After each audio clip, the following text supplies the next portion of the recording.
Hey everybody, Kim here on the homestead. Welcome back. So you heard me talk in the past about cutting some trees down for fire mitigation near the house, and this was the big one next to the house. And don't laugh, it looks a little funny, but it's really not. It was for two reasons that we cut it this way. Number one, it lets sun in on the back side of the house on that wall where the pipes froze last year in the bathroom. So it lets sun in. We didn't want to take the whole thing down because we just felt bad. If a fire should come through, you know, yeah, it would creep up there and it would probably light that whole thing on top and torch it, and then it would have to come down for sure. The other one that we do have to take down is this first one here, right there. That one's still a little close to the house, and kind of close to the propane tank. So that one's gonna go for sure, but it's not as big. We can handle that one. The other one we did, the big one, 2 weeks ago, I guess.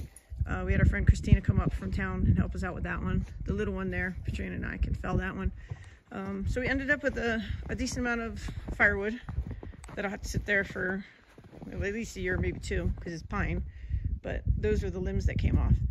So I limbed it this way, and it doesn't look bad from different places on the property. Like when you drive in, when you're down here on the hill, down in the little valley. That's where I do a lot of my trapping for the winter, for the rabbits and stuff, right down that valley, so I can see it from down there. Like I said, coming in the driveway, it doesn't look bad, but we didn't want to cut the whole thing down because I just felt bad doing that.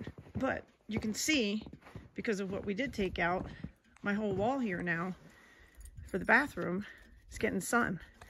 Late in the day, this tree, you know, next to us that I talked about here, this one, the top of it does kind of block a little bit of sun, but it's going to go anyway. And then hopefully that other tree is far enough away. That other tree is far enough away. And, you know, if they did torch up, hopefully they would go straight up and it wouldn't affect the house. And we have a pretty good border around the house. So this was pretty tricky to do. I had to climb up there. I left limbs on. I left all the limbs on about 2 feet long. And then I used that as my ladder. And I worked my way up to keep cutting. And then I was chucking everything down. Katrina and Christina were cutting that up. And then I had to work my way down, cutting off, you know, the 2 foot pieces that I left from my ladder. I worked my way down and spiral around, and it was pretty tricky, but I used my harness that Trisha and Jason gave me, oh my God, I don't know, like 15, 20 years ago or so. So I was harnessed in and everything was safe, and all the groundwork got done. It's all cleaned up. And now we have nice sun hitting the back of the house. And the view out now from the bathroom window and from this little living room window here, the view out of the house is actually really, really pretty now. We can see all these mountains. Couldn't see that before. All that was blocked because these tree limbs came all the way down to about 6 foot off the ground. So we actually have a pretty nice view now, and it worked out good. So anyway, that's the tree we got done.